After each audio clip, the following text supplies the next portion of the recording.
So we'll start with American History 1. Hello, everyone. My name is Mr. McMahon. I am the history teacher for Cluster 7A. Mr. Andrioni and Mr. Gill, would you introduce yourselves as well? Hi, I'm Mr. Andrioni. I'm the history teacher from Cluster 7B. Hi, I'm Mr. Gill. I'm the history teacher for Cluster 7C. So we wanted to just give you guys and parents a overview of what to expect this year. So this course in American History 1 for 7th grade will introduce students to the early history of the United States of America from starting around the year 1763 to about 1877. So we will cover just over a century of America's history. And we will do so by having your students examine important topics in early American history and learn how to present claims and findings about these topics in a clear and coherent manner. So we primarily focus on students building historical thinking skills by stating arguments and presenting evidence from sources to hold up those arguments. And that is what we will focus on throughout this year. And we are very excited to be here and bring your students this new knowledge. So without further ado, I will move on to the next slide. ELA, please take it away. Hello, I'm Brian Medina. I'm one of the English teachers. I'm in 7th C. So we're just going to give you a brief overview, but I wanted to thank you for coming out today. We realize this isn't normal by any means, but your support is appreciated, and the support of your children is, supporting your children in this way is a wonderful thing, and we appreciate it deeply. So there's 3 separate English courses. I'm just going to be very cursory, and we are all available for questions if you want more information about the specifics of each course. But every 7th grader will be taking the course right here, ELA Core. Basically, our main focus is going to be on 2 novels, A Long Walk to Water, and the second novel is Liddy. Our first unit is all about journeys and survival and how people survive difficult experiences, difficult environments and situations. After our 2 novel, the second novel, Liddy, is going to be about one young girl's story working in the factory system in the 1800s, and just, again, focusing on how a person survives a challenging new environment. After that, we're going to be doing a pretty interesting nonfiction unit on the teenage brain and how screen time through the various devices that we use, how our brain, or how the teenage brain, are affected by those things. One of our main focuses throughout the year in this course is going to be about using evidence, being able to discern high quality evidence from kind of just low quality evidence, and being able to use that evidence to support one's own thinking in a coherent way. That's really going to be the main kind of tenet of this course. Mike, you can go to the next slide, please. So, as I said earlier, there's 3 different supplemental English classes. So each child is going to take 2 different English courses. Everybody will have core, and then depending on each child's skill level with the English language, they'll be placed in one of 3 additional courses.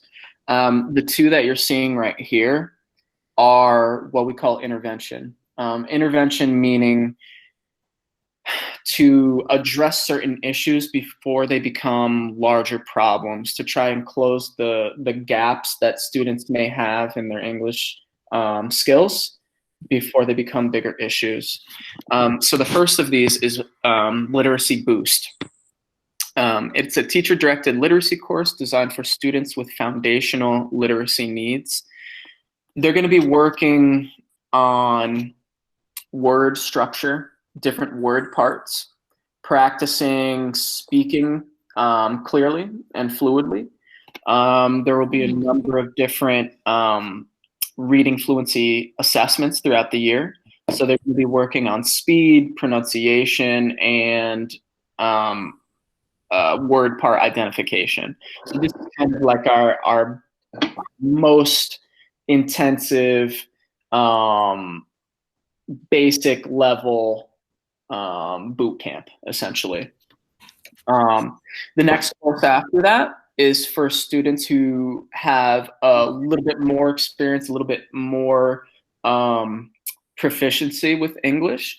It's called Literacy Blast, a teacher-directed literacy course designed to get students closer to grade level reading and literacy needs. So Literacy Blast is actually a course that I've taught in the past. I have not taught Boost, so I can't speak as specific to that. But as far as Blast is concerned, we're working on a lot of prefixes and suffixes, being able to discern different parts of words to try and help you decode a word that you might not otherwise know. So we're looking at common roots, common, as I said, prefixes and suffixes to try and give our students a little bit of an edge when it comes to decoding words that they otherwise might not have seen before.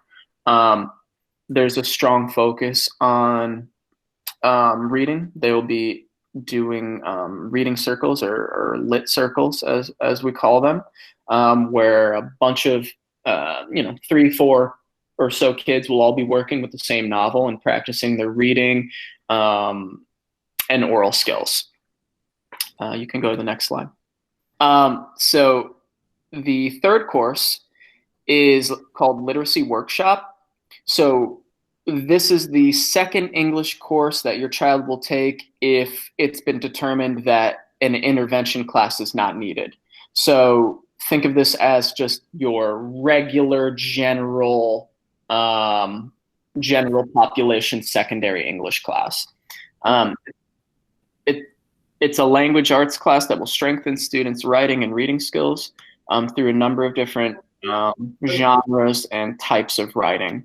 Our first unit that we're going to be doing is actually poetry.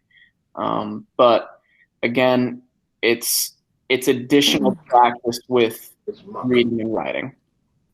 Intervention classes are going to include grammar and independent reading as a major focus. One thing that we recommend that for all students, regardless of which English class they're in, is that you should see your child reading 20 to 30 minutes each night. It is absolutely the most important thing that you can do to support us so that we can better serve your children. It's quite important, and all of the English teachers will work to the best of our ability to find a suitable book for your child for even the most reluctant readers. Alrighty. Hello, everybody. I'm going to say the same thing that Mr. Medina said. Thank you for coming. I am Miss McKinley. I am the 7C math teacher. Ms. Gonzalez and Ms. Clifford, if you'd like to introduce yourselves. Sure. I'm Mrs. Gonzalez, and I am the 7A math teacher. And thank you so much for coming. And I am Mrs. Clifford. I am the 7B math teacher. Thank you all for coming tonight. So your student this year is going to be in Math 7. Some of the things that we are going to be covering are ratios and proportions, percentages, rational numbers, which just means positives and negatives, as well as fractions, decimals, and anything in between, and then expressions, equations, and inequalities. Our goal this year for your student is just that they become stronger mathematicians and feel more confident in their math skills. Even if they don't feel confident in it now, our goal is that by the end of the year they will. We've also included some resources, and so if you would like access to them, please feel free to contact us. Our emails are on the screen. We are normally all pretty good about responding to emails within 24 hours or so. So please feel free to reach out with any questions. And we're just really looking forward to a good year. So thank you. Hi, I'm Ms. Drace. I'm the 7A science teacher. I'm going to be speaking on behalf of Ms. Cooney, who's the 7B science teacher, and Mrs. Farmer, who's the 7C science teacher. Our contact information is up there if you ever need to email us for any questions or concerns that you might have. A quick overview of what we'll be covering this year. We just started our Earth Science unit today. That will take about 5 weeks, and then we'll do a unit on cells, how different cells function in different living things. A unit on the human body. We're hoping, if we are back in school, that we'll be able to incorporate some crime scene investigation with that unit, as we've done in the past, but that is dependent on what model we're currently in. We'll be doing a chemistry unit and then a thermochemistry unit. New to this school year also, we'll be covering computer coding once a week. So students will have an opportunity to learn how computer programs work. They'll be making their own computer games toward the end of the year. So we're really excited to introduce that. It's a job position that's in high demand in the world right now. So I think it will be a good introduction for your kids to start learning that. We don't really need any supplies for science this year. We've set up a digital notebook to keep everything organized and in one place. So they were introduced to that today, and the other classes will get that tomorrow. So when you click into Google Classroom, you'll see that at the top, and you can keep track of what they're doing based on that notebook. And we're also really excited to be putting together a science kit. We normally do a lot of hands-on experiments, and we don't want that to change because of the circumstances of this school year. So we're putting together lab kits that will be either sent home or picked up at school so that the kids can do labs with us regardless of where we are. So we're excited to offer that, and we're trying to make this as fun and engaging as possible, and trying to raise good scientists. The scientific mind. So that's pretty much it for science. Feel free to email us anytime if you have any questions. Thank you. I'm Mr. Allen. Good evening, everybody. Thank you all for coming.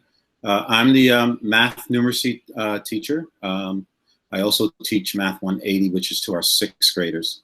I do work with our 7th grader with numeracy.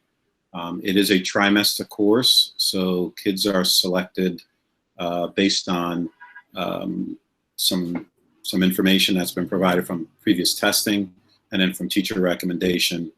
And they're placed into this class so that we can help them try to improve on their own math skills. So we will spend some time going over materials that has to do with what they're currently doing in class, and then we try to build in some stuff with things that they're struggling with from the prior years that they haven't really mastered yet. And I'm seeing, like I said, only once per trimester, and then there's another group each trimester. Thank you so much. Hi, everyone. I'm Mr. Maribel. I'm one of the 7th grade resource teachers for the Cluster A. The other 7th grade resource teacher is Mr. Scandera in 7B. Mr. Scandera, do you want to say hello? Hello, Mr. Scandera. I'm the 7th grade resource teacher, 7B. We also are lucky enough this year to have a student intern with us, so we will have additional support from Mrs. Sutton. And we're looking forward to a great year, no matter what model of education we are in. So we want to welcome you to the open house. Our primary function in 7th grade is to support the mainstream classrooms as we co-teach in ELA and in math. We also do pre-teaching, reteaching, and review. For students who need it, we modify work, and we help with organization and study skills.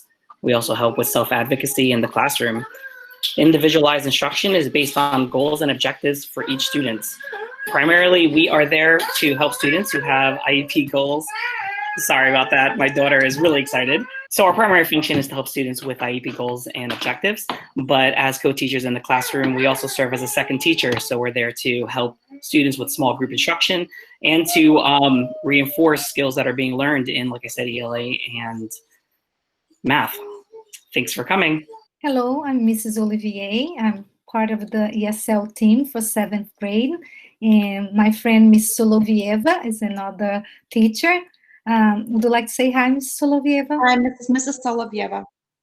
And we are going to be working with your kids this year, and our goal is that they improve their English language skills in speaking, listening, reading, and writing. So we cover all areas, and we incorporate elements of science, social studies, and English to teach them to become more proficient.